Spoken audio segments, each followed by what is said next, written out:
Ishara-inĩ rĩake mũciĩ-inĩ wa Moscow bũrũri-inĩ wa Russia nĩkuo minista wa maũndũ ma nja wa bũrũri wa Kenya Musalia Mudavadi acemanĩtie na mũrunawe wa bũrũri wa Russia Sergei Lavrov.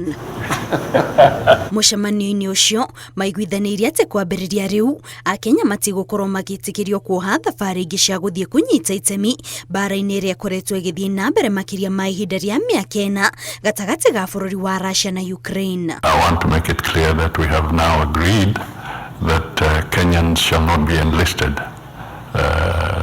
through the Department of Defense or Ministry of Defense here. They'll no longer be eligible for enlisting. Ona gũkĩrĩ ũguo thirikari ya Russia ĩtigĩire bũrũri wa Kenya mũtharaba wothe wa gũcokia na mũciĩ Akenya arĩa makwamĩte bũrũri-inĩ ũcio, minista wa maũndũ ma nanja wa Russia akiuga Akenya acio nĩ mamenyaga kĩrĩa mareka magĩthiĩ kũu. All Kenyans, as well as many citizens of other states who signed contracts in order to participate in the special military operation, they did it on a voluntary basis. Contracts provide that as soon as the contract terminates, no repatriation is needed. This person is no longer bound by any contract and they may do whatever they want.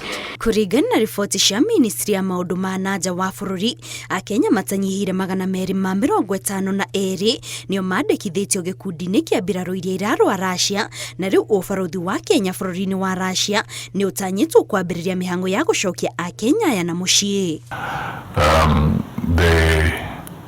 Through the Defense Ministry, the consular services will also be arraigned so that the Kenyans who may be requiring assistance or visitation in hospitals can be facilitated through the proper diplomatic channels as laid down by the law to be able to work on that.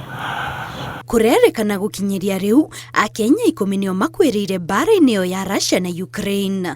Ngĩribotera Inooro TV, njĩtagwo Kate Muthoni.